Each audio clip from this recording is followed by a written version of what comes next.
कौन है और बेवकूफ़ कौन है, इसका फ़ैसला आका अलैहिस्सलाम करते हैं। हमारे नज़दीक अक्लमंद वो है जिनके पास दौलतें हों। हमारे नज़दीक अक्लमंद वो है जिनके पास कसीर औलाद हों। हमारे पास अक्लमंद का डेफिनेशन ये है कि जो जितना ज़्यादा चतुर हो, चालाक हो, वही अक्लमंद कहलाता है। लेकिन आका अलैहिस्सलाम क्या कहते हैं, ज़रा इसको गौर से सुनिए। और आका अलैहिस्सलाम से पहले अल्लाह क्या कहता है, पहले उसको सुन लिया जाए, ताकि आपको पता चल जाए कि आज समाज में जितने लोग जी रहे हैं, कौन किस ख्याल में जी रहे हैं, कौन किस तरह मगन है दुनियावी जाहो हशमत जमा करने में, मगर अक्लमंद कौन है। अल्लाह फरमाता है कि इन्ना फी खल्क़िस समावाति वल अर्द वख्तिलाफिल लैल वन नहार लआयातिल लिउलिल अलबाब। ज़मीन और आसमान की पैदाइश और रात और दिन के बदल बदल कर आने में अक्लमंदों के लिए निशानियां हैं। अब अक्लमंद कौन है? अल्लज़ीना यज़्कुरून अल्लाह क़ियामन व क़ुऊदन व अला जुनूबिहिम व यतफ़क्करून फ़ी ख़ल्क़िस समावाति वल अर्द।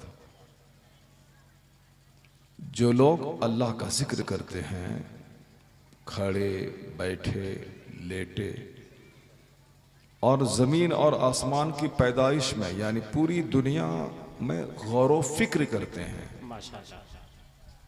कि आसमान, इतना बड़ा आसमान किसने पैदा किया, ये ज़मीन किसने पैदा की, ये सूरज, चांद, सितारे, ये दुनिया का सारा सिस्टम जो करोड़ों साल से चल रहा है, इसमें ज़र्रा बराबर कोई फ़र्क नहीं आया, आखिर इतना बड़ा निज़ाम कौन चला रहा है। तो अल्लाह ने क्या कहा, हमारा और आपका पैदा करने वाला जो हमको और आपको एक कतरा पानी से पैदा किया। अल्लाह ताला इंसान के गुरूर को तोड़ने के लिए कुरान शरीफ में कई जगह कहा है कि अपनी पैदाइश पर तू गौर कर ले कि तू पैदा हुआ कैसे। आपको और हमको बड़ा घमंड है ना कि साहब मेरे पास ज़मीन है, मकान है, औलाद है, नौकरी है, इक़्तिदार है। अल्लाह कहता है कि मैंने तुझको एक कूदते हुए पानी के कतरे से पैदा किया। वो पानी का कतरा जो बाप के रीढ़ की हड्डी और माँ के सीने की हड्डी से निकलता है, यानी वो कतरा जिसके निकलने के बाद अंग अंग नापाक हो जाता है। मैं अक्सर कहता हूँ कि कुत्ता भी अगर बदन से टच कर जाए तो नहाना जरूर फर्ज नहीं होता। जहां टच किया है गंदगी है वहां धो दीजिए।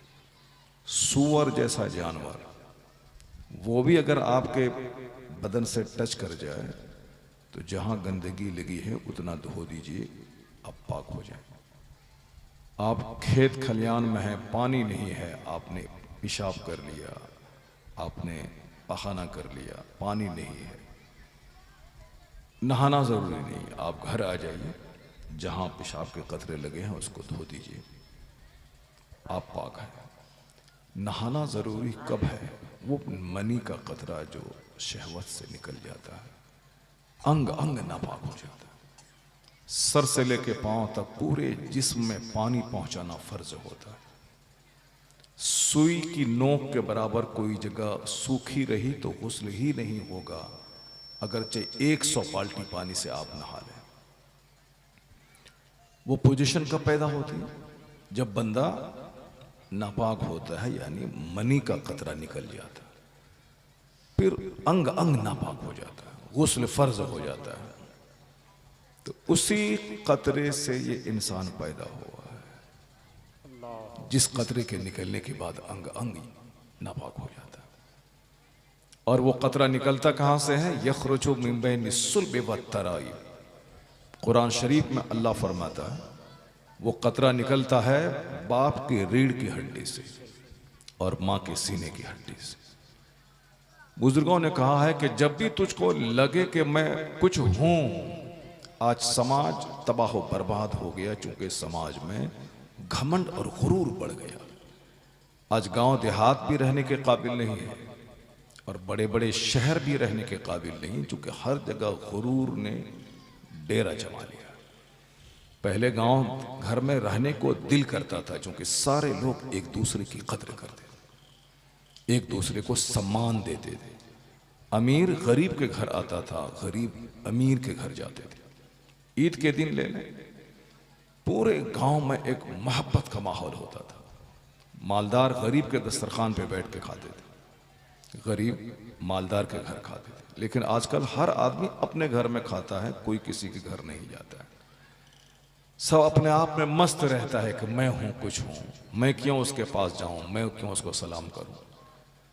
इसी गुरूर ने समाज से मोहब्बत को छीन लिया। भले ही पैसा कमा के आप 5 मंजिला मकान बना लें, मगर मोहब्बत अगर समाज में नहीं है तो जिंदगी में आग लग जाती। इंसान मोहब्बत से ही एक दूसरे से करीब होता है। अगर आपको जंगल में सोने का घर दे दे कि गोल्ड का घर, सोने चांदी का घर यहां है, यहां आके रहो, नहीं रहेगा, क्योंकि इंसान जंगल में रहने के लिए नहीं पैदा हुआ है। इंसान को इंसान से राहत मिलती है, इंसान को इंसान से सुकून मिलता है। झोपड़ी का घर रहे मगर आबादी में रहे, लोगों के बीच में रहे। गोल्ड का घर अगर जंगल में रहे तो भी बंदा उसमें नहीं रहेगा, क्योंकि इंसान को राहत इंसान से मिलती है। लेकिन आज ये राहत नहीं मिल रही है, क्योंकि मस्जिद में जुमा के दिन अब एक दूसरे से हाथ मिलाते हैं, अंदर में बुग़्ज़ छुपा हुआ है। ईद के दिन गले गले मिलते हैं, मगर अंदर में कुदरत छुपी हुई। मौका मिले कि इसकी ज़मीन हड़प लें, मौका मिले इसकी नौकरी को बर्बाद कर दें, मौका मिले इसके कारोबार को ठप कर दें, मौका मिले तो इस सामने वाले पड़ोसी के बाल बच्चे को खा जाएं। यानी ये सब एक दूसरे को कष्ट पहुंचाना चाहते हैं। ऐसे में चाहे 1 करोड़ जलसा हो जाए, सुकून नहीं मिलेगा। चाहे ईद के दिन 50 लाख रुपए का जोड़ा पहन के आप ईदगाह चले जाएं और ईदगाह को खूब चमका दें, 50 करोड़ की ईदगाह बना दें, जीने का मजा नहीं मिलेगा। दीवार खड़ी हो सकती है ईदगाह की, मगर दिल को जीतने के लिए मोहब्बत चाहिए। उसी समाज में सुकून मिलता है जिस समाज में घमंड नहीं है। और अल्लाह ने क्या कहा, इन्नल्लाह ला युहिब्बुल मुतकब्बिरीन, अल्लाह घमंडी को पसंद नहीं करता।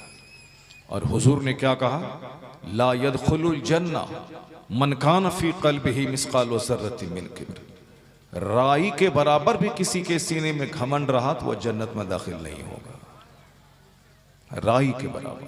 मैं ये बातें इसलिए कह रहा हूं कि आप घमंड को दूर करने के लिए आप सजदा किया करें, घमंड को दूर करने के लिए गरीबों को सलाम किया करें, घमंड को दूर करने के लिए बाहर से घर आए तो अपनी बीवी को सलाम किया करें, घमंड को दूर करने के लिए जो भी मुसलमान सामने मिले, अमीर गरीब ऊंचा बड़ा, सबको सलाम करें।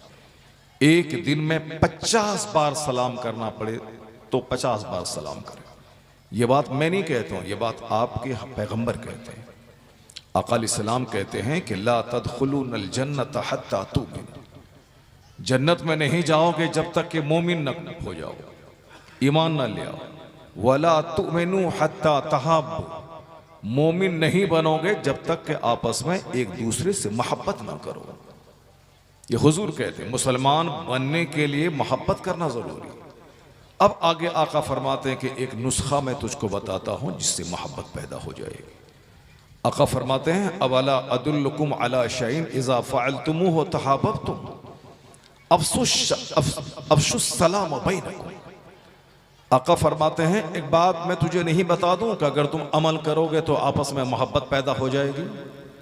सरकार फरमाते हैं कि सलाम को आपस में खूब फैला दो, इससे मोहब्बत पैदा हो जाएगी। आप लोग गौर से सुन रहे हैं, मेरी बात गौर से सुनते रहिएगा। बहुत लंबी तकरीर मैं नहीं करूंगा और बहुत जोशीली तकरीर भी नहीं करूंगा। अगर चीख चिंघाड़ के 3 घंटा तकरीर किया तो उसमें मेरे कमाल और मेरे फन का इजहार तो हो जाएगा। ये तो आप कह देंगे कि भाई मौलाना साहब ने 3 घंटे की बड़ी जोरदार तकरीर की, लेकिन इससे आपको कुछ नहीं मिलेगा। मेरी वाहवाही हो जाएगी मगर आपको कुछ नहीं मिलेगा। आपको यही मिलेगा कि एक हदीस गौर से सुन लें और उसको अपनी जिंदगी में अमल करें। 50 घंटे की बेदिली वाली तकरीर से यह काम बेहतर है। माशाअल्लाह। इसलिए आप अपने फायदे के लिए हुजूर की हदीस सुन लें। जलसा जुलूस में कॉमेडी नहीं बयान की जाती है, जलसा इसीलिए होता है ताकि हुजूर की हदीस बयान की जाए। कॉमेडी बयान करने के लिए फिल्म का मंच है, फिल्मी दुनिया में कॉमेडी बयान की जाती है। जो फिल्म का एक्टर होता है, डांसर होता है, नाचने वाला होता है, वो कॉमेडी बयान करता है। और ये एक पूरी दुनिया में एक यही जलसा है जिस जलसे में आखिरत की बातें की जाती हैं, जिसमें रोने की बातें की जाती हैं, कहकहा मारने की नहीं। कुरान कहता है फल यदहकू कलीलन वल यबकू कसीरा, हंसो कम रो ज्यादा। ये कौन कहता है? हमारा और आपका पैदा करने वाला, जो सारी कायनात को पैदा किया। और हुजूर क्या कहते हैं? लौ तअलमून मा अअलम लदहिकतुम कलीलन वला बकैतुम कसीरा। नबी मोहतरम अलैहिस्सलाम फरमाते हैं जो बात मैं जानता हूं अगर ये बात तुम भी जान लो तो तुम रोगे ज्यादा, हंसोगे कम। ये कौन कहते हैं? हुजूर, जो सारी कायनात के सरदार हैं, महबूब परवरदिगार हैं, वो कहते हैं। हमारे जो नौजवान बच्चे हैं वो जलसा जुलूस में आकर के कॉमेडी पसंद क्यों करते हैं? क्योंकि उनको अमल नहीं करना है, उनको नमाज नहीं पढ़नी है, उनको शराब और सूद से नहीं बचना है। अब जिनको अमल ही नहीं करना है तो उनको इंजॉय करने वाली बात चाहिए, जिस बात से खुश हो जाए, मजा मिल जाए।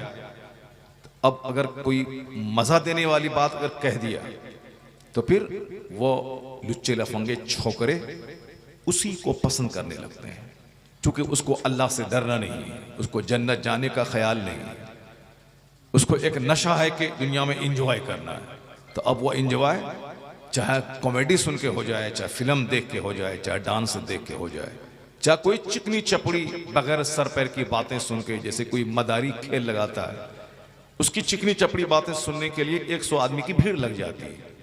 वो उसकी बातें सुनने लगता है, क्योंकि वो बातें कुछ ऐसी करने लगता है। तो अब वहां इंजॉय करने के लिए, खुशी थोड़ी देर के लिए, मस्ती करने के लिए वो खड़े हो जाते हैं। जो लोग इस तरह की बातें इस तरह के जलसे में करते हैं, उन लोगों को समझ लेना चाहिए कि कल क़यामत में तुमको जवाब देना होगा कि तुमने इस पाकीज़ा मंच का इस्तेमाल तुमने गलत क्यों किया। तुमने इस दीनी मजलिसों को कहका और हंसी और ठट्टा और खेल का केंद्र क्यों बनाया तुमने। जहां तक सवाल है पैसा कमाने का, तो पैसा तो आजकल फिल्म में नाचने वाली औरत भी करोड़ों कमा लेती। जहां तक सवाल रहा पैसा कमाने का, बंगाल के जादूगर जादू दिखा करके करोड़ों कमा लेते हैं। जहां तक सवाल है पैसा कमाने का, मालदा और रायगंज में थिएटर और सर्कस करने वाले जोकर वो भी करोड़ों कमा लेते हैं, और उनका भी प्रोग्राम डेली चलता है, आज यहाँ कल वहाँ परसों वहाँ, खूब डेली चलता है, खूब कमा लेते हैं। तो पैसा कमाना कमाल नहीं है। एक आलिम जो देहात में किसी मस्जिद में इमामत करते हैं, तनख्वाह भले ही उसकी 5,000 रुपये हो, लेकिन अगर वो आलिम मुत्तकी और परहेजगार है तो तुम जैसे जोकरों से करोड़ों गुना बेहतर है वो आलिम। मेरी बात गौर से सुनिएगा। अब एक हदीस सुनिए जो हुजूर ने कहा। क्या कहा आका ने? ला तदखुलूनल जन्नत हत्ता तुमिनू, जन्नत में नहीं जाओगे जब तक कि मोमिन ना हो जाओ। वला तुमिनू हत्ता तहाब्बू, मोमिन नहीं बनोगे जब तक कि आपस में मोहब्बत ना करो। ऐसा नहीं कि जहां समधी लगाना है वहीं महब सलाम दागें, जहां से कर्ज लेना है उसी को सलाम करें, जहां से कोई मतलब नहीं है वह मौलाना रहे कि मौलवी रहे, हमको उससे मतलब नहीं है, सलाम नहीं करेंगे। लेकिन जहां से मतलब है वह चाहे शराबी रहे, ज़िनाकार रहे, सुदखोर रहे, 50 बार उसको सलाम करना है। ये मतलबी इंसानों की कहानी, यानी लोग मतलबी हो गए। कहीं से कोई मतलब निकालना है तो 50 बार सलाम दागना। और नेक लोगों को सलाम करने से ज्यादा सवाब मिलता है, मगर उससे कोई दुनियावी फायदा अगर नहीं है तो उनको सलाम नहीं करना। हुजूर ने क्या कहा, मैं तुमको एक नुस्खा बताता हूं जिससे तुमको आपस में मोहब्बत पैदा हो जाएगी। आका फरमाते हैं अफशुस सलाम बैनकुम, आपस में सलाम को फैला दो। जरा जोर से बोलिए सुभान अल्लाह। मैं इसलिए कहता हूं ताकि आपको नींद नहीं आए, आप गौर से मेरी बात सुने। ये बुखारी शरीफ में भी और मुस्लिम शरीफ में भी हजरत अबू हुरैरा से मरवी है। ये हदीस बड़ी मोतबर है। कुरान के बाद सबसे ज्यादा ऑथेंटिक जो किताब है वो किताब है बुखारी शरीफ और मुस्लिम शरीफ, और इस किताब में ये हदीस मौजूद है। अब अगर लगे कि साहब मैं तो मालदार हूं, उसको सलाम कैसे करूं, मैं तो शौहर हूं, बीवी को सलाम कैसे करूं, उस वक्त हुजूर को सामने आप रख लें कि जिसने इस्लाम फैलाया, जिसका कलमा हम लोग पढ़ते हैं, जिनकी वजह से मैंने अल्लाह को जाना, जो जाने कायनात, रूहे कायनात, जाने ईमान, असले ईमान, कंज़े ईमान, रूहे ईमान, मुस्तफ़ा की जात। हुजूर की सीरत मेरे लिए मॉडल है। जब भी आपको लगे कि साहब मैं कैसे इस बच्चे को सलाम करूं तो मेरा शागिर्द है, मैं कैसे इसको सलाम करूं तो मेरा नौकर है, फौरन हुजूर को सामने ले आए। मैं बड़ा या मेरे मुस्तफ़ा बड़े? हुजूर सबसे बड़े, यानी अल्लाह के बाद जो सबसे बड़े हैं वो हुजूर हैं। और हुजूर रास्ते से गुजरते थे तो बच्चा अगर मिलता हुजूर उसको भी सलाम करते थे। हुजूर अपने घर आते तो अपनी बीवियों को सलाम करते थे। अपने असहाब जो आपके गुलाम होते थे, उस गुलाम को सलाम करने का मौका मुस्तफ़ा नहीं देते थे, सलाम में पहल करते थे। तो जब आप अपने नफ्स की मानेंगे तो आप सलाम नहीं करेंगे, लेकिन जहां सामने हुजूर को ले आएंगे, आका अलैहिस्सलाम को सामने ले आएंगे, तो आपका घमंड चूर चूर हो जाएगा, सरकार की सीरत पर अमल करने का जज्बा पैदा हो जाएगा। इसलिए हुजूर को हमेशा निगाहों के सामने रखें कि मैं कैसे खाऊं, मैं कैसे कपड़ा पहनूं, मैं कैसे एक बहैसियत शौहर रहूं, मैं कैसे बहैसियत पड़ोसी रहूं, मैं कैसे बहैसियत खाविंद रहूं, कैसे मैं बहैसियत समाज का एक जिम्मेदार फर्द रहूं। यानी हर आदमी के लिए मॉडल है मुस्तफ़ा, सबसे बेहतरीन जात मुस्तफ़ा की। जब भी आपको लगे कि मैं कैसे जीऊं, मुस्तफ़ा को सामने ले आए, जीने का सलीका मिल जाए।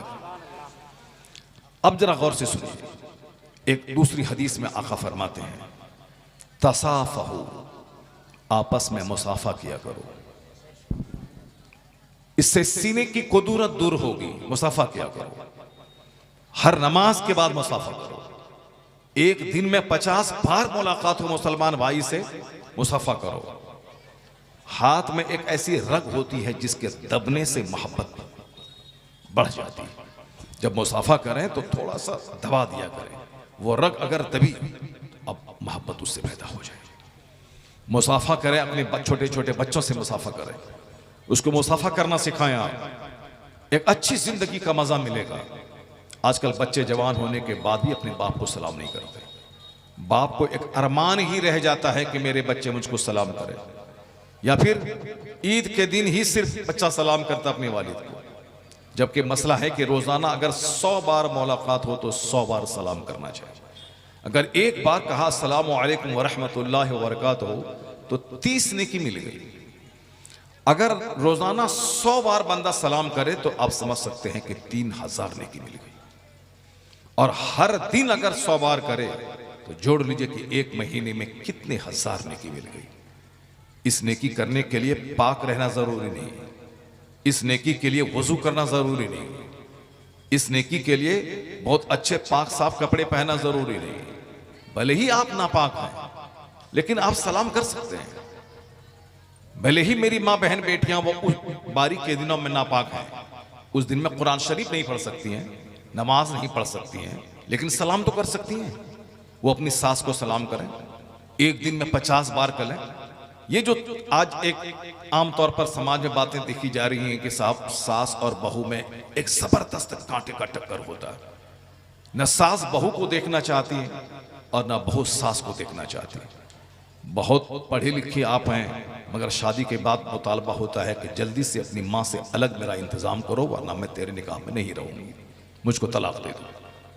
ग्रेजुएट हैं, ISC और MSc BPSc किए हुए हैं, या फिर मदरसे में पढ़ी हुई मौलाना बनी हुई है, मगर तरबियत अगर अच्छी नहीं हुई तो फिर वो शौहर की मां को बोझ समझती है। शौहर तक ठीक है, इनका कपड़ा धो दें, इनका पांव दबा दें, इनके सर में तेल लगा दें, इनका नाज उठा लें, इन ये बाहर से घर आए तो इनको सलाम कर दे, मगर इनकी मां को जर्रा बराबर वो देखना नहीं चाहती। जबकि शौहर का दिल जीतने के लिए शौहर की मां को खुश रखना बहुत जरूरी है।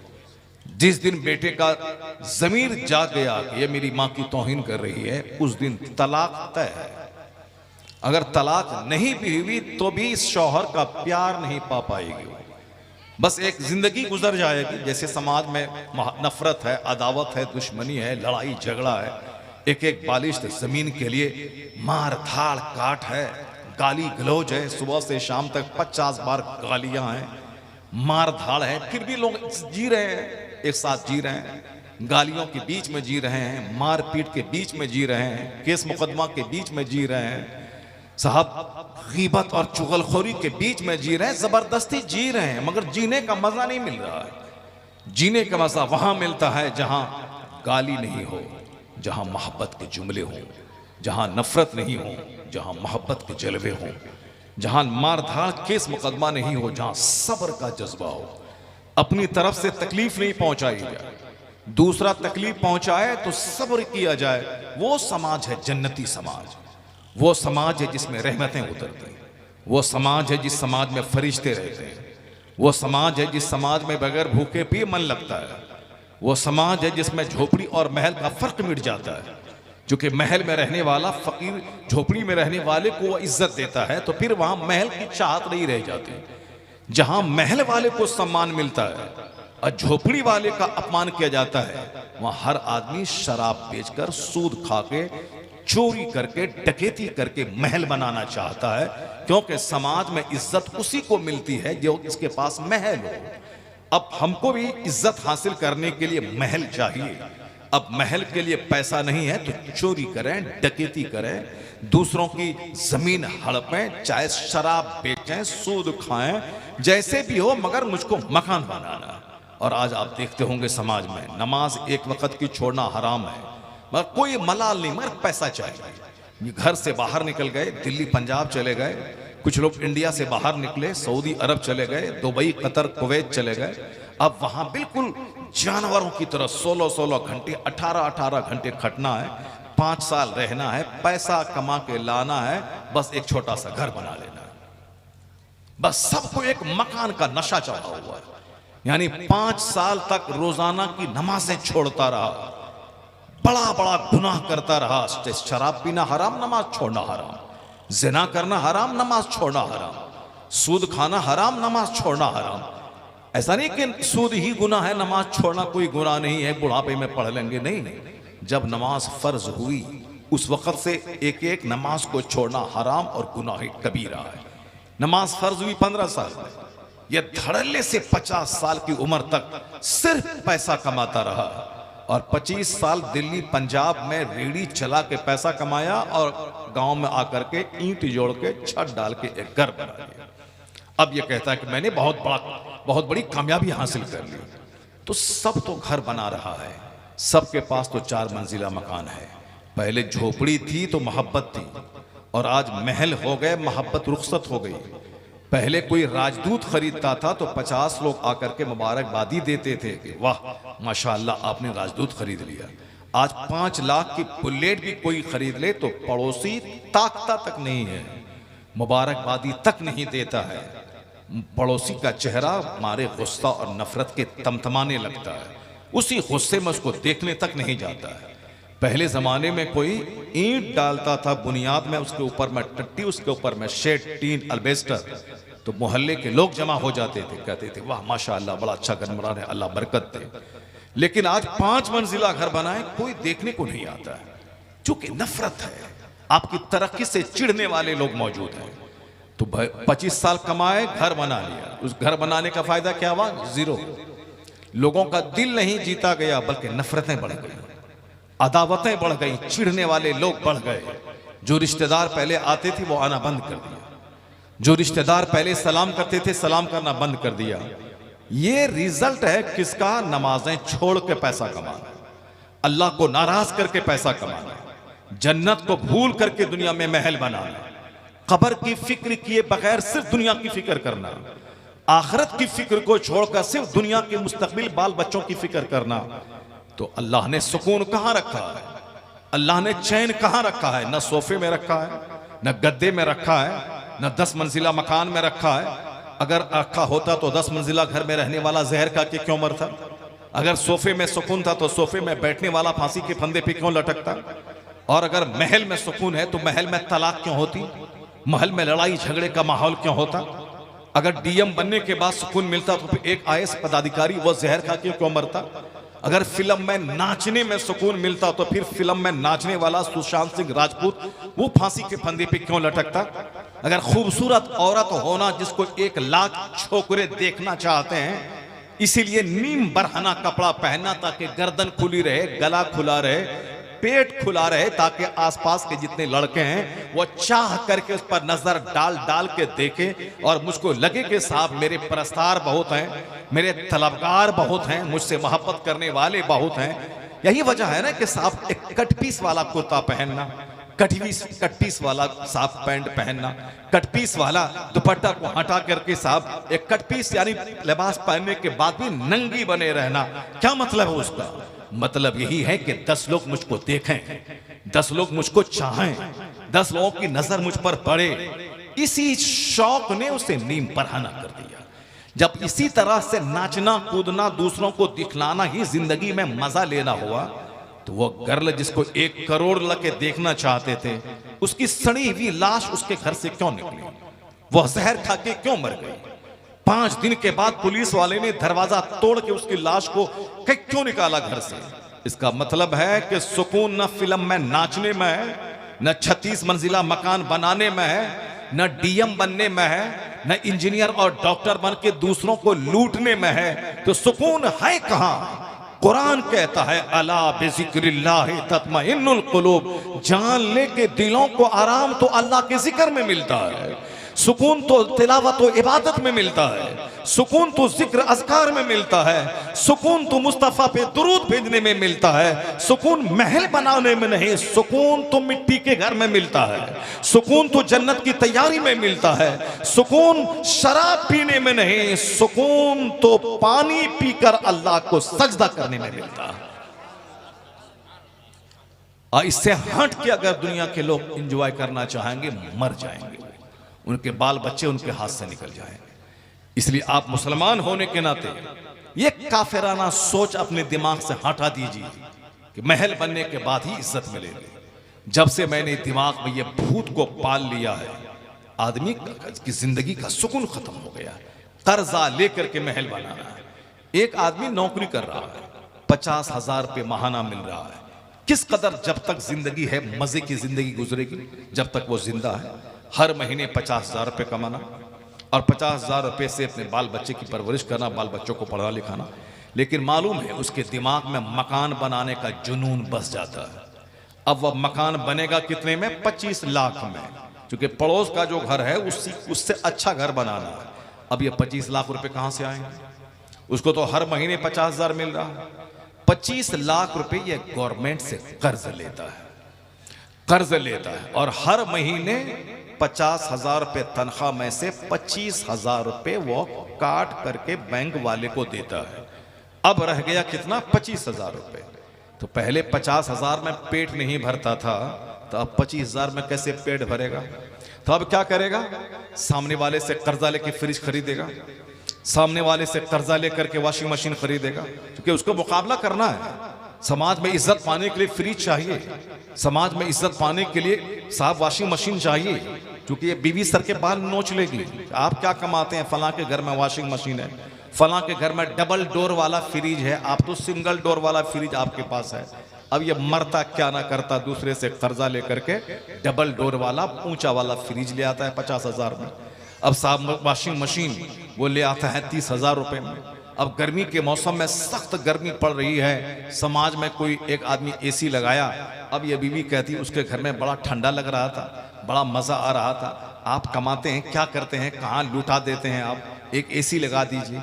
अब ये मुर्दा क्या करेगा, दूसरे से कर्जा लिया, 35,000 रुपए में एसी लगा दी, 50,000 रुपए तनख्वाह है, जिंदगी मजे से गुजरती। मजे से वो जीता है जो मकरूज नहीं होता। जो कर्ज के बोझ में दबे कभी उसको सुकून नहीं मिलेगा। वो रास्ता बदल के चलेगा, क्योंकि इस रास्ते में जिसका कर्जा लिया है उसका घर है, वो ऐसे जाएगा पीछे से। हम लोग बहुत ज्यादा कर्जा लोगों को नहीं दिए हैं, बस मामूली सा कर्जा दूसरे को दिए हैं। वह बेचारा देता नहीं है तो रास्ता बदल के चलता है, वह मुंह चोरा के चलता है। मस्जिद में अगर नमाज पढ़ने आ गया, मुसाफा तक नहीं करता, वो दूर से निकल जाता है। क्यों ऐसा काम किया यार, जिससे कि मोहब्बतें समाज की खत्म हो गई? क्यों ऐसा काम किया कि मुंह चोरा के चलना पड़ रहा है? बस सिर्फ ख्वाहिश को मार देते, ख्वाहिश को दबा देते, अपनी ख्वाहिश को मार देते कि नहीं, अगर कर्ज लेकर के मैं फ्रिज नहीं लूंगा, चाहे सारी जिंदगी बगैर फ्रिज के रहना पड़े, कर्ज लेकर के मैं एसी नहीं लगाऊंगा। चाहे मेरी तरह करोड़ों आदमी है जिसके घर में एसी नहीं है, लाखों आदमी जिसके घर में फैन नहीं है, लाखों आदमी है जिसके घर में ग्राइंडर मशीन नहीं है, लाखों आदमी है जिसके करोड़ों जिसके घर में साहब जनरेटर नहीं है। मैं क्यों शौक करने के लिए कर्ज के बोझ में दब जाऊं? जिस तरह मेरा भाई बगैर जनरेटर के रहता है, उस तरह मुझे भी रहना। बस ख्वाहिशात पे कंट्रोल, ख्वाहिश जो हो, हर ख्वाहिश पूरी हो जाए, ये कमाल नहीं। कमाल है कि ख्वाहिश को ही दबा दिया जाए, ख्वाहिश को ही मार दिया जाए। वरना ख्वाहिश तो होती है कि जो पड़ोस की बीवी खूबसूरत है उसका हाथ पकड़ लिया जाए। ख्वाहिश तो होती है कि सामने वाले की बेटी बहुत खूबसूरत है, उसको साहब 1 लाख रुपए दे के अपने हुजरे में कर लिया जाए। तो फिर उस आदमी को इतनी जूता चप्पल की मार लगेगी, वो समाज में जलील हो जाएगा, रुस्वा हो जाएगा। तो इसलिए अब ख्वाहिश तो है कि सामने वाली भी औरत खूबसूरत है, तो अब अगर उसको हाथ पकड़ा तो समाज में जलील हो जाएगा, उसके हाथ काट लिए जाएंगे, उसको मार दिया जाएगा।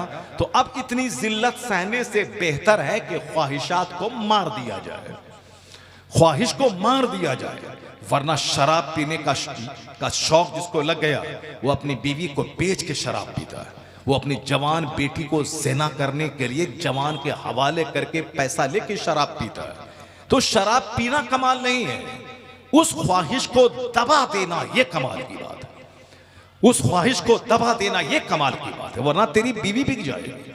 बहुत सारे हिजड़ों को मैं जानता हूं, जो हिजड़े सिर्फ सामने वाला बंदा से फायदा हासिल करने के लिए अपनी बीवी को फ्री छोड़े हुआ है।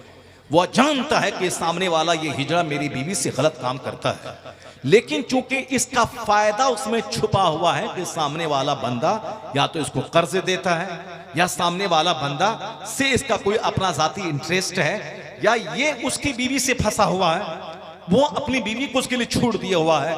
क्यों ऐसी गंदी कीचड़ में जी रहा है? क्यों ऐसी खिलाफत में? वहां सुकून मिलेगा? जिस समाज में ज़िना हो वहां सुकून मिलेगा, जिस समाज में शराब हो वहां सुकून मिलेगा, जिस समाज में जुआ हो वहां सुकून मिलेगा। शराब की तरह मोबाइल चलाने की भी लत लग जाती है।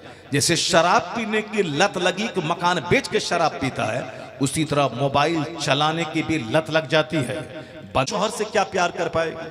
जिस मर्द को दूसरी औरतों से दिल लग जाए, वो क्या अपनी बीवी से प्यार करेगी? वो तो शौहर अलग मोबाइल में लगा हुआ है, अब बीवी अलग मोबाइल में लगी हुई है, ये दोनों मोबाइल में लगे हुए हैं। और पता चला कि 3 महीने के बाद दोनों की तलाक हो गई। क्यों? बीवी का कंप्लेन था कि मेरा शौहर दूसरी औरत से दिल लगाता है, शौहर का कंप्लेन था कि मेरी बीवी दूसरे मर्द से दिल लगाती है। क्यों ऐसा मोबाइल हाथ में लिए, स्मार्ट मोबाइल, जिसकी वजह से घर तबाह हो गया। यहाँ कुंवारी लड़की की तो शादी होती नहीं, 35 साल 40 साल 45 साल की लड़कियां हो गई, लड़के नहीं मिलते हैं। लेकिन जिसकी शादी हो गई, जिसको 2 बच्चा पैदा हो गया, उसकी शादी कहां से होगी? जो कहती है मुझको तलाक दे दो, मोबाइल के चक्कर में दूसरे मर्दों से दिल ला के जो बोलती है मुझको तलाक दे दो। कहिए उस डाइन को, उस कातिल को, उस चोड़ेल को कहिए, कुंवारी लड़की 25 साल की, उसका रिश्ता मिलता नहीं है। ये 35 साल की अधेड़ औरत जिसके 2 बच्चा हो चुका है, इसका रिश्ता कहां से मिलेगा? कौन इससे शादी करेगा?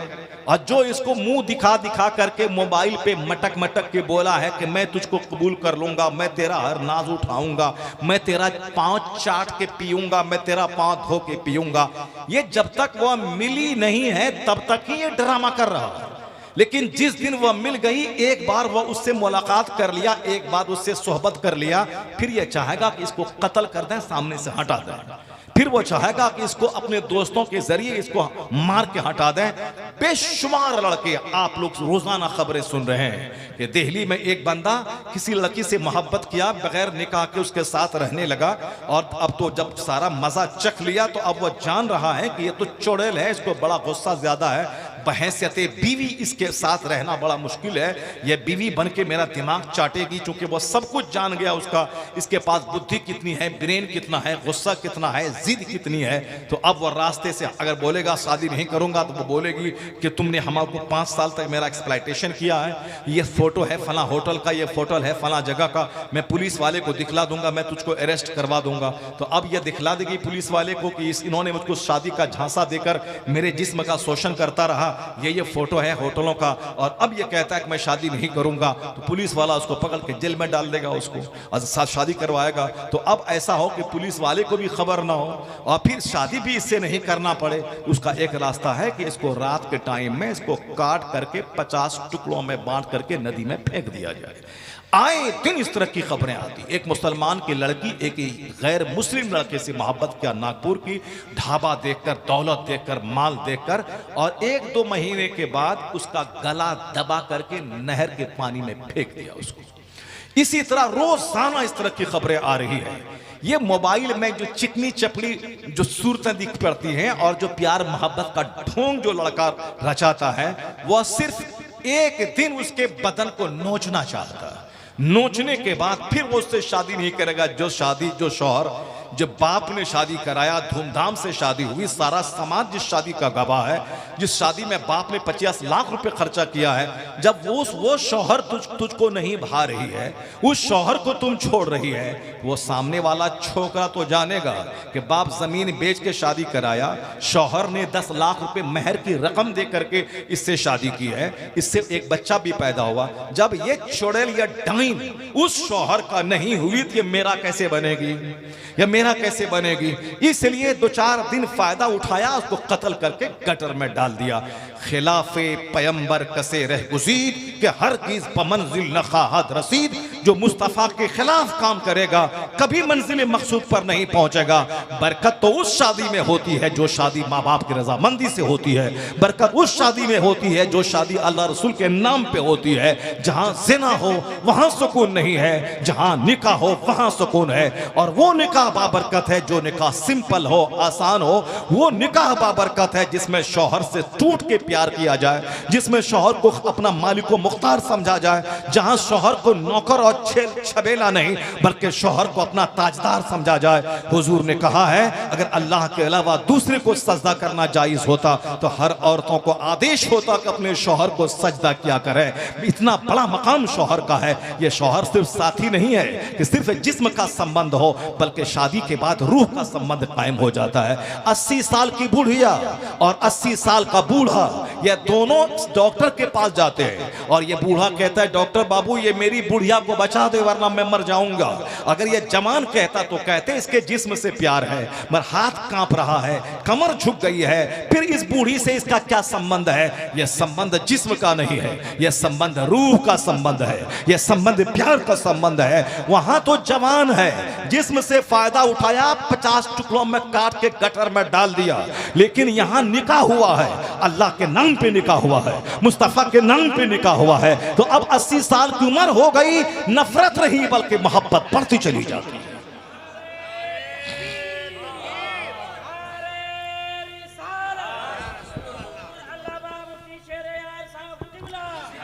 मैं अपनी नौजवान नस्ल से मैं मुखातब हूं, मैं नौजवानों से मुखातब हूं कि तुम अपनी जवानी को बर्बाद मत करो, तुम अपनी जिंदगी के सुकून में आग मत लगाओ। ये रील देखने का जुनून चढ़ जाता है, इस जुनून को हटा दे। अभी 10 दिन पहले यूपीएससी का रिजल्ट निकला। कानपुर का एक लड़का जिसका नाम प्रथम है, वो गैर मुस्लिम का लड़का, 22 साल की उम्र में वो डीएम बन गया। समझ लीजिए 22 साल की उम्र में, यानी बिल्कुल फर्स्ट अटेम्प्ट, पहली कोशिश में आईएएस निकाल लिया। आप जानते होंगे कि डीएम बनता है जब बंदा union public service commission UPSC compete कर लेता है। ये हिंदुस्तान का सबसे टफ कंपटीशन है, यानी उसमें उसको निकालने के लिए बंदा को पागल बनना पड़ता है। 10 साल से तैयारी करनी पड़ती है, रोजाना 10-10 घंटे 15-15 घंटे स्टडी करना पड़ता है, शादी ब्याह सब कुछ त्यागना पड़ता है। फिर भी लाखों करोड़ों बच्चे तैयारी करते हैं, निकलते हैं, मुट्ठी भर बच्चे निकलते हैं। इस बार भी 5 लाख बच्चों ने एग्जाम दिया था, लेकिन निकले कितने? सिर्फ 1000 बच्चे पास हो गए। 1000 बच्चे, उसमें से एक लड़का जो निकला 5-5 साल से एग्जाम दे रहा था, तब कोई निकला 425वां रैंक लाया, कोई 810वां रैंक लाया। मगर ये गरीब बाप का गरीब बेटा सिर्फ पहली कोशिश में एक जबरदस्त रैंक लाया। इंटरव्यू लेने के लिए लोग आए उनके पास कि तुम्हारा बेटा कैसे पढ़ता था, किस रूम में पढ़ता था। तो उसकी माँ बोली कि मेरा बेटा इस सीढ़ी पर बैठ करके घंटों घंटों पढ़ता था। इस सीढ़ी पर, सीढ़ी को देखने के लिए हजारों लोग आ गए कि किस सीढ़ी पर बैठकर प्रथम पढ़ता था। उसकी माँ का जवाब सुनिए। माँ कहती है कि मेरा बेटा होली नहीं जानता था, मेरा बेटा दिवाली नहीं जानता था। हिंदू था वो। मेरा बेटा होली के दिन भी पढ़ता रहता था। सारे समाज के छोकरे होली मनाते थे, ये पढ़ता रहता था। समाज के सारे बच्चे दिवाली मनाते थे, पटाखा छोड़ते थे, ये किताब पढ़ता रहता था। तब समझ में आ गई बात कि यूपीएससी निकालने के लिए इसी तरह का मजनू बनना पड़ता है। तो मैं कहता हूं, जब एक गैर मुस्लिम का लड़का होली दिवाली को छोड़कर सिर्फ किताबों से रिश्ता नाता लगा के वो आईएएस बन सकता है, 10 साल पढ़ा, अब वह 60 बरस तक तो डीएम डिस्ट्रिक्ट का मालिक बन के रहेगा। उसके बाद भी साहब इस बीच में इज्जतें अलग मिलेंगी, पैसे अलग मिलेंगे। 10 साल रगड़ के पढ़ा, अब वह सारी जिंदगी ऐश करेगा, सारी जिंदगी पैसों और आराम के अंबार पे बैठेगा। तुम्हारी ये उम्र है पढ़ने लिखने की, ये उम्र है अपने रिश्तेदारों के पास बार बार नहीं जाने की, बल्कि किताब पढ़ने की। ये मोबाइल चला रहा है, मोबाइल चला चला के गुटखा खा रहा है, मोबाइल चला चला के साथ फिल्में देख रहा है, रात रात भर जाग करके रील देख रहा है। तुमको क्या मिलेगा? एक गैर मुस्लिम का बेटा डीएम बन गया और मेरा बेटा चपरासी भी नहीं बन पाया। क्यों? मेरा बेटा मोबाइल में रील देखता है और वह गैर मुस्लिम का लड़का मोबाइल में 50,000 रुपए की किताब प्ले स्टोर से डाउनलोड करके उसकी स्टडी कर रहा है। इसका मतलब यह निकला कि मोबाइल का इस्तेमाल करके बेशुमार लोग ज़िनाकार हो गए, बेशुमार लोग नामर्द और हिजड़ा हो गए। क्योंकि गंदी तस्वीरें देखने से आदमी हिजड़ा और नामर्द हो जाता है, शादी के लायक नहीं रहता है। जबरदस्ती शादी अगर हो गई तो शादी की रात में भी ये दोस्ती का बहाना करके घर से बाहर रहता है और फिर ये काम के बहाने दिल्ली पंजाब भाग जाता है। बहुत सारे समाज के लड़के हैं जिसको अपनी बीवी से डर लगता है, उनको घर में घुसने में डर लगता है। क्यों? ये वो लड़के हैं जो मोबाइल देख देख कर अपने हाथ से मनी निकालकर मुश्तजनी करके नामर्द और हिजड़ा बन गया। ये वो लड़के हैं जो गलत सोहबतें करके इगलामबाजी करके अपने आप को औरत के काबिल नहीं बनाया। ये वो लड़के हैं जिसको अपनी बीवी में मजा नहीं मिलता, बल्कि गंदी तस्वीरें देखने में मजा मिलता है, उसको जानवरों से सोहबत वाली तस्वीरें देखने में मजा मिलता है। बेशुमार लड़के हैं जो अपनी बीवी के पास नहीं जाते, वो साहब जो हिजड़े लोग जो मांगते हैं समाज में, उन हिजड़ों के पास जाके रात गुजारते हैं। ये ऐसी जिंदगी बर्बाद हो गई, सेहत बर्बाद हो गई। मौलाना की बात तुमने नहीं मानी, जिंदगी बर्बाद हुई, सेहत बर्बाद हुई, लाइफ बर्बाद हुई, माँ बाप की उम्मीदों पे पानी फिर गया। इसलिए मैं तुमसे कहना चाहता हूं, इस्लाम को बोझ मत समझ। इस्लाम जबरदस्त खूबसूरत मजहब है, ये जन्नत की बात करता है, ये सेहत और तंदुरुस्ती की बात करता है, ये एक अच्छी रॉयल लाइफ की बातें करता है, एक अच्छे रिश्ते अच्छे संबंध की बात करता है, सेहत की बात इस्लाम करता है। अल मोमिनुल कविय्यु खैरु व अहब्बु इलल्लाह तआला मिनल मोमिनिल ज़ईफ। मुस्तफ़ा कहते हैं ताकतवर मोमिन अल्लाह को पसंद है बनिस्बत कमजोर मोमिन के। क्योंकि जो ताकतवर मोमिन है वो इशा के वजू से फजर पढ़ सकता है, गुर्दा मजबूत, मसाना मजबूत, सीना मजबूत। जो कमजोर मोमिन है वह 1 घंटा भी बावजू नहीं रह सकता है। जो ताकतवर मोमिन है वह मक्का से चल के अरफात पैदल जा सकता है। बाकी सारे लोग 10 घंटे बस में बैठे रहेंगे, वो साहब बस में बैठ बैठ के थक जाएंगे। लेकिन जो ताकतवर मोमिन है वो अरफात से चल के 2 घंटे में मुजदलफा पहुंच जाएगा, 1 घंटे में चल के मीना पहुंच जाएगा। वो साहब कंकड़ी मार करके वो कुर्बानी करके एहराम का कपड़ा बदल करके वो तवाफ़ इफाजा फर्ज तवाफ करके वापस फिर मिना में आके रात क़याम करेगा, और ये कमज़ोर आदमी रोता रह जाएगा कि मैं कैसे जाऊं, मैं कैसे पैदल चलूं। ये बस पे बैठा रहेगा, ताकत रहेगी दूसरों का बोझ बंदा उठाएगा, ताकत रहेगी अपने माँ बाप को कमा करके अच्छे ढंग से इज्जत की जिंदगी उसको देगा और जन्नत खरीदेगा माँ बाप की खिदमत करके। जब ताकत ही नहीं रहेगी, न वह बीवी का, न बच्चे का, न माँ बाप का, न समाज का, न खुद अपना। इसलिए इस्लाम ने कहा ताकतवर मोमिन अल्लाह को पसंद है, तो ताकतवर मोमिन दूसरों पे जुल्म नहीं करेगा, इबादत के लिए ताकत इख्तियार करे, हलाल कमाई के लिए ताकत उसके पास रहेगी। तो ताकतवर मोमिन अल्लाह को पसंद है बनिस्बत कमजोर मोमिन के। और सुनो, हुजूर ने कहा रोजा रखा करो, सेहतमंद हो जाओगे। आज हालैंड का पादरी कहता है कि भूखे रहिए 10-20 दिन 25 दिन, आप सेहतमंद हो जाएंगे, क्योंकि पेट को आराम चाहिए, गुर्दे को आराम चाहिए, लीवर को आराम चाहिए। जापान का गोल्ड मेडलिस्ट कहता है मुसलमानों को पेट का कैंसर बनिस्बत दूसरी कौम के कम है। क्यों? ये साल के 12 महीने में 1 महीना कंप्लीट 15 से लेकर 16 घंटे तक ये भूखे रहते हैं, फास्टिंग करते हैं, रोजा रखते हैं, जिससे पेट में कैंसर का कीड़ा मर जाता है, और अगर हो गया तो मर जाता है, नहीं हुआ तो नहीं होता है। इस तरीके से 15 से 16 घंटे गुर्दा, छोटी आंत, बड़ी आंत, सबको आराम करने का मौका मिल जाता है। तो आज रामदेव जी कहते हैं कि फास्टिंग कीजिए, सेहतमंद रहिएगा। साहब गोल्ड मेडलिस्ट जापान के कहते हैं फास्टिंग कीजिए, सेहतमंद रहिएगा। लेकिन कभी तुमने गौर किया कि तुम्हारे पैगंबर ने 1400 साल पहले क्या कहा है? जिस जमाने में कोई कॉलेज नहीं था, यूनिवर्सिटी नहीं थी, साइंस का नाम दुनिया नहीं जानती थी, उस जमाने में आपके पैगंबर ने कहा सुमू तसहु, observe fast, you will be healthy. रोजा रखो, सेहतमंद हो जाओगे। पता ये चला जहां नजर 1 करोड़ दानिश्वरों की आज गई है, वहां नजर मुस्तफा के 1500 साल पहले गई है। इसलिए आला हजरत की माने कोई बड़ा नहीं है, सबसे आला व औला हमारा नबी, सबसे बाला व वाला हमारा नबी। Our prophet is the most sublime and the highest, our prophet is the most elegant and the greatest, our prophet is the bridegroom of this world and the hereafter, our prophet is the beloved messenger of his creator, our prophet has such a beautiful complexion, the beauty itself takes an oath by his attraction, our prophet is the true distributor of God's favors, he alone can give because he has these powers। आला हजरत कहते हैं सारे ऊंचों में ऊंचा समझिए जिसे, है उस ऊंचे से ऊंचा हमारा नबी, सारे अच्छों में अच्छा समझिए जिसे, है उस अच्छे से अच्छा हमारा नबी। तो मैं तुमसे कहता हूं लिबास वही अच्छा है जो मुस्तफा का दिया हुआ, खाना वही अच्छा है जो मुस्तफा का दिया हुआ, सिस्टम वही अच्छा है जो मुस्तफा का दिया हुआ, निजाम वही अच्छा है जो मुस्तफा का दिया हुआ, रूल्स एंड रेगुलेशन वही अच्छे हैं जो मुस्तफा का दिया हुआ है। उस उसूल पे चलेगा तो दुनिया मिलेगी, राहत मिलेगी, सुकून मिलेगा, इज्जत मिलेगी, वकार मिलेगा, चैन मिलेगा, दूसरों की मोहब्बतें मिलेंगी, एक जन्नती काबिले रश्क घर मिलेगा, और मरेगा तो कब्र में मुस्तफा का दीदार होगा, मरेगा तो जन्नतुल फिरदौस में आका के पड़ोस में जगह मिलेगी। यानी दोनों जहान की बर्बादी मुस्तफा की मुखालफत में है, और दोनों जहान की हरियाली मुस्तफा की गुलामी में पिना। अब मैं लौट के उसी पॉइंट पे आता हूं जहां से मैंने गुफ्तगू का आगाज किया था कि अक्लमंद कौन है और बेवकूफ कौन है। इस पॉइंट को सुन के तब आप जाइएगा।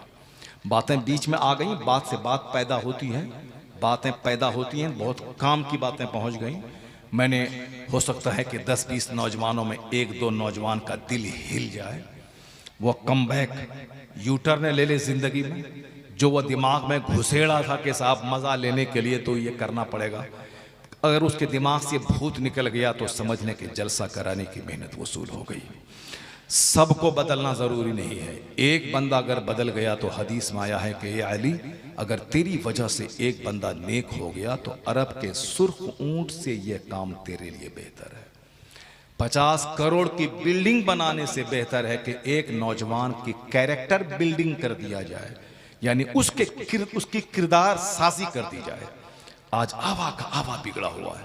दूसरों के गले में चादर डाल के मस्जिद में घुसाना आलिम पर फर्ज नहीं है। आलिम पर इतना ही फर्ज है कि वह हदीस सुना दे, अल्लाह का पैगाम सुना दे, और दिल बदलना अल्लाह का काम है। और आज यही हकीकी इस्लामी सोच न होने की वजह से मदरसे में 10 साल पढ़ने के बाद भी बंदा नमाजी नहीं बन पाया। क्यों? किताब पढ़ा है, इस्लाम नहीं सीखा है। खवातीन मदरसे आज कदम कदम पे औरतों के मदरसे खुल रहे हैं, कदम कदम पे, सिर्फ पैसा कमाने के लिए। क्योंकि मर्द लड़के की फीस तो बाप देता नहीं है, लेकिन लड़की की फीस लोग दे देते हैं कि 2000 महीना, सालाना 25,000 रुपए। आज स्कूल, आज कदम कदम पे लड़कियों का मदरसा खुल रहा है। लेकिन केसेज कितना खतरनाक आ रहे हैं साहब। मदरसे में क्राइम हो रहा है, इतना बड़ा क्राइम कि 70 साल का बुढ़ा भी साहब अब बच नहीं पा रहा है। न बाप बच रहा है, ना उसका जवान बेटा बच रहा है। दोनों बाप बेटा मिलकर उस मदरसे को रेप का अड्डा बना दिया। यहां तक कि पढ़ी लिखी खवातीन गैर मुस्लिम हिंदुओं के साथ भाग रही है। मौलाना बन गई है, मौलाना साहब चादर लपेट दी गई, रिदाए फजीलत दे दी गई और पढ़ाने के लिए मदरसे में गई हैं। वहां आंख मिली गैर मुस्लिम लड़के से। अब मदरसा, बाप माँ की सारी इज्जत अपनी जगह, ये गैर मुस्लिम लड़के के साथ चंपत हो गई। अभी 1 साल पहले एक केस आया कि 5 बच्चे का बाप मदरसे का नाज़िम, एक खूबसूरत 18 साल की लड़की जो आलिमा बन चुकी है, वो उसके मदरसे में पढ़ा रही है। उसका चक्कर उस मदरसे के नाज़िम के साथ चला। बाप से उन्होंने कही कि मैं इससे शादी करूंगी। बाप बोला, अरे तू जवान खूबसूरत मेरी बेटी, मैं खूबसूरत जवान शौहर तेरे लिए मैं तलाश करूंगा। ये तो बूढ़ा 5-7 बच्चे का बाप है, क्यों उससे दिल लगाती है? तो बाप को रास्ते से हटाने के लिए दूसरे आदमी को पैसे दे के मरवा दिया उसने। उजाड़ कर उस मदरसे को, जिस मदरसे में सिर्फ पैसा कमाने का जरिया हो। क्या करते हो आप मदरसे में? सिर्फ किताब पढ़ाते हैं। मदरसा किताब से ज्यादा तरबियत की जगह है। अल्लाह का डर उस दिल में डालिए। साहब मदरसे में पढ़ के वापस वहां से आए, बेटा फुटानी कर रहा है, यानी साहब वो लंबा लंबा बाल, सुन्नत के मुताबिक नहीं बल्कि हीरो के मुताबिक बाल रख रहा है, नमाज गायब है, गंदे लड़कों से दोस्ती हो रही है। कहाँ पढ़ते हो? मदरसे में, फला मदरसे में पढ़ते हैं। यानी मदरसे का नाम मिट्टी में मिला देना है, खानदान का नाम मिट्टी मिला देना है। 10 साल पढ़ने के बाद भी कोई फायदा नहीं हुआ, तो जो बेचारा कभी नहीं पढ़ा मदरसे में, उससे क्या मैं उम्मीद करूं? इसलिए आज तरबियत की बहुत ज्यादा जरूरत है। अल्लाह का डर दिल में बैठाना, यही इल्म की जान है। इल्म की जान है। इमाम शाफी कहते हैं कि उनकी मां ने कहा था कि बेटा 9 हदीस जो तुमने याद किया है, पहले इस पर अमल कर लेना। 10वीं हदीस याद मत करना जब तक कि 9 पे अमल ना हो जाए। यहां सिर्फ रील देख के नॉलेज, ये इल्म है, वो इल्म है, ये तकरीर, वो तकरीर, 50 मौलाना की तकरीर मोबाइल में सुन रहे हैं और रिजल्ट ये है कि एक वक्त की नमाज गायब है, नमाज नहीं पढ़े। क्या मतलब हुआ? यानी सिर्फ नॉलेज बढ़ाने के लिए, मजा लेने के लिए मोबाइल में तकरीरें सुनना। एक तकरीर सुनो जो तुम्हारा कैरेक्टर बदल दे, जो तुम्हारा दिल बदल दे, जो तुम्हें बता दे कि कल अगर मर गया तो अल्लाह को क्या मुंह दिखाएगा, कल अगर मर गया तो तेरा कब्र में क्या होगा, जहां न बीवी, न बच्चे, न भाई, न दोस्त, न बंधु, न समाज के सारे लोग मिट्टी में धकेल के वापस आ जाएंगे। उस बंद कमरे में तेरा क्या होगा, उस बंद कोठरी में तेरा क्या होगा। इल्म वही जो वहां की सोच जगा दे। इल्म वही पुलसरात जो 500 साल के बराबर रास्ता है, जो बाल से ज्यादा बारीक, तलवार से ज्यादा तेज। उस रास्ते पे मेरा गुजर कैसे होगा? कोई 10 कदम चलेगा, फिसल के जहन्नम में गिरेगा। कोई और 50 कदम चलेगा, फिसल के गिरेगा। यानी वो पुल है जहन्नम के ऊपर में, उसको पार करने के बाद ही आगे जन्नत है। उस पुल को पार वही करेगा जिसका ईमान स्ट्रांग हो, जिसके पास नेकियां बहुत ज्यादा हों। जिसके पास 10 नेकी रहेगी, वो 10 कदम चलेगा, फिसल के फिर जहन्नम में गिर जाएगा। उससे तो गुजरना ही पड़ेगा। जैसे मैं माँ के पेट से पैदा हुआ हूं, यह हक है, उसी तरह अल्लाह दोबारा मुझे मारने के बाद जिंदा करके मुझसे हिसाब लेगा, यह हक है। तो जो अल्लाह माँ के पेट में पानी में नाक नक्शा बना करके मुझको पैदा कर सकता है, वही अल्लाह हमारी सड़ी हुई हड्डी में दोबारा जान डालकर मुझसे हिसाब लेने पर भी कादिर है। पूरा कुरान इसी तरह के मज़ामीन से भरा है। आखिरत की बात ही नहीं, सिर्फ दुनिया की बात है। इंजीनियर बनना, डॉक्टर बनना, पैसा कमाना, साहब मास्टर बनना, टीचर बनना, पैसा कमाना, साहब ये करना वो करना, पैसा कमाना, बिजनेस करना, दुकान करना, पैसा कमाना। 24 घंटे सिर्फ यही फिक्र है, सिर्फ इंजीनियर, डॉक्टर, प्रोफेसर बनना, पैसा कमाना। अब प्रोफेसर बनने के बाद चोर, इंजीनियर बनने के बाद चोर, डीएम बनने के बाद चोर और डॉक्टर बनने के बाद चोर। क्यों? बाप ने कभी नहीं बोला मेरा बेटा इंजीनियर बनेगा, इंसान बनेगा, मेरा बच्चा डॉक्टर बनेगा, इंसान बनेगा, मेरा बेटा फिलोसोफर बनेगा, इंसान बनेगा, समाज में मानवता का पाठ पढ़ाएगा, खुद मुसीबतें झेल कर समाज वालों को सुख प्रदान करेगा। अगर ये कहता तब बेटे के दिमाग में एक रिंग बजती कि मेरे बाप ने मुझको आदमी बनने के लिए डॉक्टर बनाया है, अब मैं नॉर्मल डिलीवरी को सिजरिंग कभी नहीं करूंगा, और जहां कमजोर माल बिल्डिंग में लगा है, जिससे छत गिरेगी स्कूल के बच्चे मर जाएंगे, मैं कभी ऐसा काम नहीं करूंगा, क्योंकि मेरे बाप ने मुझको इंसान बनाने के लिए इंजीनियर बनाया, इंसान बनाने के लिए डॉक्टर बनाया है। इसलिए आज कदम कदम पे डॉक्टर की सूरत में चोर, इंजीनियर की सूरत में चोर, इसीलिए कि बाप ने बनाया ही है कि मेरा बेटा इंजीनियर बनेगा, पैसा कमाएगा, डॉक्टर बनेगा, पैसा कमाएगा, खाएगा पिएगा, इंसान बनेगा, मानवता का पाठ समाज को सिखाएगा और समाज को रोशनी अता करेगा। यह नियत कहां थी? यह नियत तो मदरसे में होती है कि मेरा बच्चा मदरसे में पढ़ेगा, सुन्नत रसूल का पाबंद बनेगा, या इंसान बनेगा, नमाजी बनेगा। तो इंसान बनाने की फैक्ट्री मदरसा जब मजबूत था तब मदरसे से कुतुब अब्दाल निकलते थे, वली निकलते थे, क्योंकि फैक्ट्री इंसान बनाने की ये है जहां पहले दिन से लेकर आखिरी दिन तक सिर्फ यही पढ़ाया जाता है, क्या हराम है क्या हलाल है, क्या लीगल है क्या इलीगल है, क्या राइट है क्या रॉन्ग है, क्या इंजूरियस है क्या हार्मफुल है और क्या यूजफुल है। यानी यही पढ़ाया जाता है मदरसे में, क्या करे क्या नहीं करे, क्या राइट क्या रॉन्ग, क्या गुड क्या बैड, क्या जायज क्या नाजायज, क्या हराम क्या हलाल। ये फैक्ट्री अब बंद हो गई। इस फैक्ट्री में 10 गरीबों के बच्चे हैं जो स्कूल में पढ़ा नहीं सकता, जिसके पास पैसे नहीं है, उन मिस्कीनों के बच्चे मदरसे में पढ़ रहे हैं। पहले अरबपति का बच्चा मदरसे में पढ़ता था, बादशाह का बेटा मदरसे में पढ़ता था। हिंदुस्तान का सबसे बड़ा बादशाह कौन है? सबको मालूम है, हिंदुस्तान का बड़ा बादशाह औरंगजेब था, जो 50 साल 6 महीने तक पूरे भारत में शासन किया। उसने अपने बेटे को हाफिज कुरान बनाया, और जब उनका बेटा दादा से मिलने, शाहजहां से मिलने गया तो कहा बेटा तुम हाफिज कुरान बन गए, खुशी तो है, मगर ज्यादा खुशी उस वक्त मुझको होती जब मेरा बेटा हाफिज कुरान बन गया होता। तुम अपने बाप का बेटा हो, तेरा बाप तुझसे खुश होगा, मैं उस वक्त खुश होऊंगा ज्यादा जब मेरा बेटा हाफिज कुरान होता। वह दोनों पोते आए अपने बाप औरंगजेब के पास। बाप ने कहा कि दादा क्या बोला?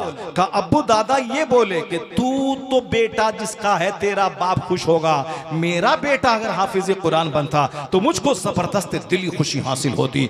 पूरे भारत का बादशाह, विशाल भारत जिसमें इंडिया भी है, पाकिस्तान भी है, बांग्लादेश भी है, श्रीलंका का कुछ पार्ट भी है, बर्मा का हिस्सा भी है, जिसकी सरहदें अफगानिस्तान से लेकर बर्मा तक मिलती थी। उस महान भारत का इकलौता बाताज बादशाह औरंगजेब, जो बगावत को फरोग करने के लिए 30 साल तक साउथ इंडिया में रहा, वहीं इंतकाल कर गए। वहीं खुलदाबाद औरंगाबाद में उनका मजार आज तक मौजूद है, और कई बार मैंने फातिहा पढ़ने उस दुर्वेश बादशाह के मजार पे मैं गया हूं। यह कहना चाहता हूं कि इतना बड़ा लोड है पूरे मुल्क का, उसके बावजूद जब बेटे से सुना कि मेरा बाप बोला है कि मुझको ज्यादा उस वक्त खुशी होती कि जब मेरा बेटा हाफिज कुरान होता। पूरे भारत का लोड कांधे पर है, उसके बावजूद टाइम निकाल के 6 महीने में औरंगजेब हाफिज कुरान बन गए। 6 महीने में क्या सोचती, हमारे पास क्या लोड है? एक घर छोटा सा चलाना, एक बीवी एक बच्चा, उसके बावजूद नमाज पढ़ने की फुर्सत नहीं मिलती, कुरान पाक 10 मिनट तिलावत करने की फुर्सत नहीं मिलती। और कहां औरंगजेब जैसा पूरे भारत का बाताज बादशाह, उसने 6 महीने पूरा कुरान हिफ्ज़ कर लिया हो। न तहज्जुद छोटी, न नमाज पंजगाना छोटी, न असर की सुन्नत गैर मुअक्कदा छोटी, न मैदान जंग का जिहाद छूटा। वो सारा काम करती, सिर्फ दिमाग में ठान लेना है, एक जुनून चढ़ा लेना है। वह भारत का बाताज बादशाह, भारत का एक टाका नहीं खाया। उन्होंने वसीयत की थी कि जब मैं मर जाऊं तो मेरे कफन के लिए मैंने कुरान पाक की किताबत करके पैसा जमा किया है, उसी पैसे से मुझको कफन दे दिया जाए। मेरी कब्र पर कोई गुंबद की तामीर नहीं होगी, बल्कि मेरी कब्र की खुदाई मेरे पैसे से की जाए। भारत का बाताज बादशाह, 50 साल का शासक, मगर टोपी सीकर कुरान पाक की किताबत करके चंद पैसे जमा किए थे, जिससे कब्र की खुदाई करने वाले को पैसा दिया जाए, जिससे मेरे कफन के लिए कपड़े खरीदे जाएं और कोई गुंबद नहीं बनाया जाए। आज तो छोटा मोटा पीर साहब मरता है, उनके 50 मुरीद 50 लाख का गुंबद बना देते हैं, लेकिन आज तक हिंदुस्तान के उस इकलौते बादशाह के मजार पे कोई गुंबद नहीं बना है।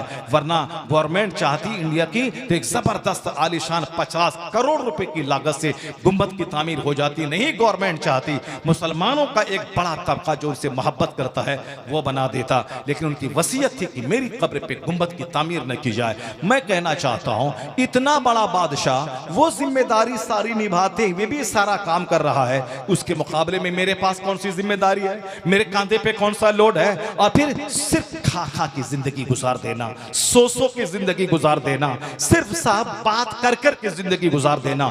जिंदगी बहुत मुख्तसर है, एक एक मिनट इस जिंदगी का कीमती है। न फजूल बातें करें, न फजूल घूमा करें, न फजूल दोस्तों से दोस्ती करें, एक एक मिनट को काम में लगा दें। हुजूर फरमाते हैं, मिन हुस्न इस्लामिल मर्इ तर्कहु मा ला यानी।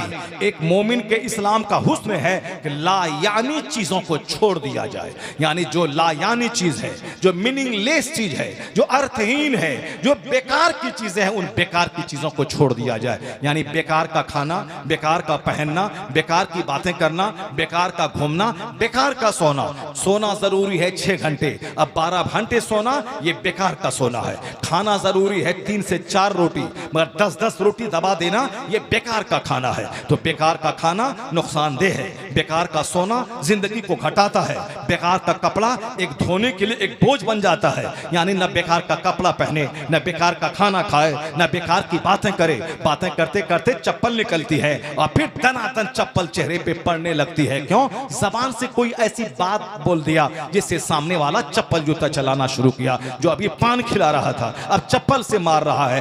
कसूर क्या है? ये जबान फिसल गई, जबान से कुछ ऐसी बातें निकल गई। तो बेकार की बातें बोलने से आदमी की इज्जत खराब होती है, आदमी की इज्जत तबाह होती है। बेकार की बातें बोलने से तलाक होती है। साहब एक बेंगलोर का एक बुढ़ा अपनी बुढ़िया से 10 पोतों के साथ सफर कर रहा है। मनाने क्या बात जबान से निकल गई, उसी रास्ते ही में कार पे तलाक दे दिया। अब बताइए कि साहब 70 साल का बूढ़ा ये 50 साल की बुढ़िया को जो तलाक दे दिया, नाती पोता वाली, अब क्या हाल होगा? यानी ये जबान पे कंट्रोल। तलाक होती है जबान की वजह से, मार होती है तलाक जबान की वजह से, समाज में नफरतें फैलती है जबान की वजह से। हुजूर की एक हदीस ये तमाम बिगड़े हुए माहौल को दूर करने के लिए काफी है। मुस्तफा कहते हैं, मिन हुस्न इस्लामिल मर्इ तर्कहु मा ला यानी। एक आदमी के ईमान की खूबसूरती यह है कि बेकार की चीजें छोड़ दे, लायानी चीजें छोड़ दे। अब वह लायानी चीजें खाने, पहनने, सोने, जागने, गलत संबंध स्थापित करने, यानी हर फील्ड में जितनी बेकार चीजें हैं जिसका कोई मतलब नहीं है, अर्थहीन है, उसको छोड़ दिया जाए। अगर एक हदीस पर अमल हुआ तो दुनिया जहन्नम नहीं बनेगी, दुनिया रश के जन्नत बन जाएगी।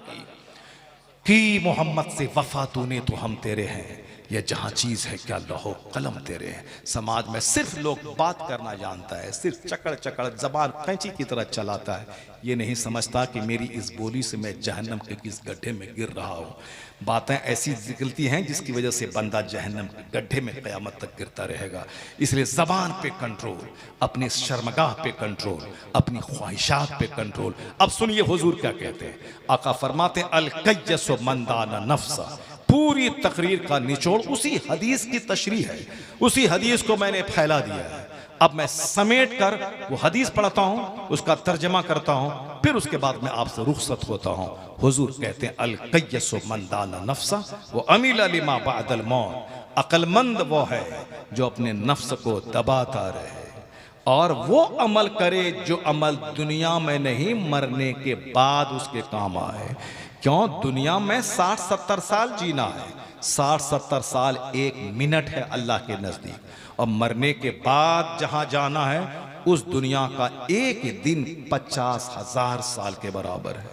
और जहां सदा रहना है, मौत ही नहीं है, उस आखिरत के मुकाबले में ये दुनिया एक पानी का कतरा है जिसके लिए हम लालायित और बेचैन हैं। सारा कर्म इसके लिए करते हैं। ये दुनिया एक कतरा पानी, आखिरत अपार समंदर के मानिंद है। इसलिए ज्यादा मेहनतें उस दुनिया के लिए जहां का एक दिन 50,000 साल के बराबर। तो हुजूर कहते हैं अक्लमंद वो है जो अपने नफ्स को दबाए, ख्वाहिशात का गुलाम न बने, ख्वाहिशात को दबाता रहे। मन कर रहा है ताड़ी पीने का, इस ख्वाहिश को दबा दे। मन कर रहा है कर्ज लेकर अपने घर को मॉल बनाने का, इस ख्वाहिश को दबा दे। मन करता है साहब दूसरों से लड़ने का, इस ख्वाहिश को दबा दे। मन करता है शराब पीने का, इस ख्वाहिश को दबा दे। मन करता है बैठ करके 1-2 घंटे तक रील देखने का, इस ख्वाहिश को दबा दे। मन करता है दूसरों की बहू बेटी को ताक झांक करने का, इस ख्वाहिश को दबा दे। हुजूर कहते हैं मन दाना नफ्सा, जो अपने नफ्स को दबा दे, कुचल दे, वो अमीला लिमा बादल मौत, और मरने के बाद जो काम आए वो अमल करे। नमाज पढ़े, रोजा रखे, हज करे, ज़कात दे, अच्छे अखलाक का मुजाहिरा करे, सलाम करे, एक दूसरे को सम्मान दे। जितनी भी गुड क्वालिटीज हैं वह सारी गुड क्वालिटीज को अपनी जिंदगी में दाखिल कर ले। और आगे कहते हैं हुजूर वल आजिज़ु मन अतबा नफ्सहु हवाहा व तमन्ना अल्लाह। मुस्तफ़ा कहते हैं बेवकूफ कौन है? बेवकूफ वो है जो ख्वाहिशात की गुलामी करे। ये भी चाहिए, वो भी चाहिए, ये भी चाहिए, वो भी चाहिए, ये भी चाहिए, वो भी चाहिए, ये भी चाहिए, वो भी चाहिए। गाड़ी चाहिए, छकड़ा चाहिए, बैल चाहिए, घोड़ा चाहिए, फ्रिज चाहिए, एसी चाहिए, मकान चाहिए, दुकान चाहिए, देहात में चाहिए, शहर में चाहिए, शराब चाहिए, ताड़ी चाहिए। यानी जो मन में आ रहा है सो कर रहा है। मन अतबा नफ्सहु हवाहा, जो नफसानी ख्वाहिशात के पीछे चले, वह तमन्ना अल्लाह, और अल्लाह से उम्मीद लगा के बैठे कि अल्लाह हमको बख्श देगा, जन्नत मिल जाएगी। यानी गुलामी शैतान की और उम्मीद अल्लाह से लगा के बैठे कि अल्लाह ताला मुझको माफ कर देगा, मैं जन्नत चला जाऊंगा। यही फिक्र यहूदियों की थी। यहूदी कहते थे, क्या कहते थे? यहूदी कहते थे मैं अल्लाह रब्बुल इज्जत का पसंदीदा बंदा हूँ, मैं हजार बुराई करूँ, बद अमल करूँ, मगर जन्नत तो मेरे लिए पक्की है। चूंकि हमारे बाप दादा जन्नती थे, हम उसी जन्नती की औलाद हैं, हमको कोई बुरा अमल नुकसान नहीं देगा। यहूदी जलील हो गए। गुरिबत अलैहिम ज़िल्लतु वल मस्कना, यहूदियों पे जिल्लत और मस्कनत तारी कर दी। आज इसराइल भले ही दंदना रहा है, उसके पास बड़ी ताकत है, अमेरिका उसकी पीठ पर है, लेकिन फिलिस्तीन के मामले में भी इसराइल को अल्लाह ने जलील कर दिया।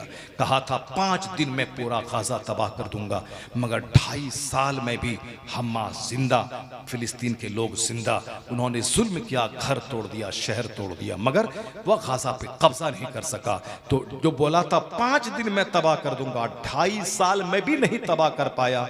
पूरी दुनिया में जलील और रुस्वा होकर रह गया। वो इसराइल ईरान पे हमला किया और कहा था 3 दिन के अंदर पूरा ईरान बर्बाद कर दूंगा, उसके घुटने टेकने पर मजबूर कर दूंगा। आज 35 दिन गुजर गए, पूरी दुनिया की जबान पे आज चर्चा ईरान का है, ईरान की बहादुरी का, ईरान के सिस्टम का, ईरान की हिम्मत का, उसके हौसले का। अमेरिका और इसराइल, इन दोनों को ईरान ने जलील और रुस्वा कर दिया। भले ही वो अटैक कर रहा है, पुल गिर रहे हैं, शहर गिर रहा है, वो सब तो गिरना ही है, चाहे आज गिरे चाहे कल गिरे, मरना है, आज मरे चाहे कल मरे। लेकिन अमेरिका का घमंड इस छोटे से मुल्क ने तोड़ के रख दिया। अल्लाह ताला यहूदियों को ऐसे ही जलील करेगा कि दौलत की मौजूदगी में समाज में जलील हो जाएगा, हथियार की मौजूदगी में समाज में जलील हो जाएगा। आज फिलिस्तीन की तकलीफ के बावजूद मुसलमानों की एक पहचान है दुनिया में। आज हजारों बम गिरने के बावजूद मुसलमानों की एक शान है दुनिया में। तो इसलिए एक कौम मुस्लिम, चाहे तेरे पास दौलत रहे या ना रहे, ईमान की दौलत सारी दौलतों पे भारी दौलत है। तेरे पास ईमान की दौलत है, मुस्तफ़ा की मोहब्बत की दौलत है, नमाज और सजदे की दौलत है, रोज़ा हज और ज़कात की दौलत है। आंधी आती रहेगी जाती रहेगी, तूफान आता रहेगा जाता रहेगा। तूफान आता है लगता है कि सारे घर गिर जाएंगे, मगर तूफान थमा फिर सारा घर टाइट हो जाता है। आंधी आई लगता है सारा दरख्त गिर जाएगा, टूट जाएगा। आंधी खत्म हुई